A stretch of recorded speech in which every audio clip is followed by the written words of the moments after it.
आज हम इस टॉपिक को बिल्कुल एग्जाम स्टाइल में समझेंगे। पहले इवोल्यूशन का मीनिंग क्लियर करेंगे, फिर मेजर थ्योरीज को वन बाय वन एक्सप्लेन करेंगे और एंड में उनका क्विक कंपैरिजन भी कर देंगे। Let's use a simple diagram to make the relationship easier to see. सबसे पहले इवोल्यूशन का कोर आइडिया पकड़ लेते हैं। इवोल्यूशन का मतलब है पॉपुलेशन में लॉन्ग टाइम के ओवर इनहेरिटेड ट्रेट्स में चेंज आना, यानी इंडिविजुअल एक दिन में इवॉल्व नहीं होता, चेंज जेनरेशंस के अक्रॉस होता है। अब क्वेश्चन आता है, हमें कैसे पता चलता है कि एवोल्यूशन हुआ भी है?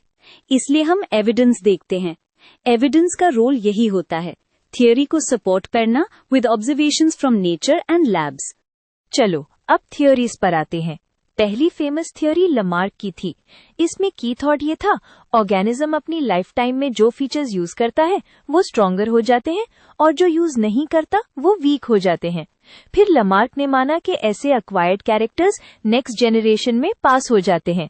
ये आइडिया इंट्यूटिव लगता है, पर मोस्टली जेनेटिक एविडेंस इसको सपोर्ट नहीं करता। अब आती है डार्विन की थियोरी, जो मॉडर्न बायोलॉजी की बैकबोन बन गई। डार्विन ने नोटिस किया कि पॉपुलेशंस में वेरिएशन होता है और रिसोर्सेज लिमिटेड होते हैं, तो स्ट्रगल फॉर एग्जिस्टेंस होता है। जिनके ट्रेट्स एनवायरनमेंट के हिसाब से एडवांटेजेस होते हैं वो ज्यादा सर्वाइव और रिप्रोड्यूस करते हैं। इसी को नेचुरल सिलेक्शन बोलते हैं। यहाँ चेंज का ड्राइवर सिलेक्शन है और चेंज पॉपुलेशन में अक्यूमुलेट होता है। एक और इम्पॉर्टेंट थियोरी आई थी, म्यूटेशन थियोरी, ह्यूगो डे व्रीज से। आइडिया सिंपल था, कभी कभी सडन हेरिटेबल चेंजेस यानी म्यूटेशंस हो जाते हैं, इनसे न्यू ट्रेट्स आ सकते हैं। ये पॉइंट यूजफुल है क्योंकि ये वेरिएशन का सोर्स एक्सप्लेन करता है, लेकिन सिर्फ सडन जंप से कंप्लीट एवोल्यूशन एक्सप्लेन करना यूजुअली इनफ नहीं होता। अब बेस्ट एक्सेप्टेड एक्सप्लेनेशन है मॉडर्न सिंथेटिक थ्योरी या नियो डार्विनिज्म है। ये डार्विन के नेचुरल सिलेक्शन को जेनेटिक्स के साथ जोड़ती है।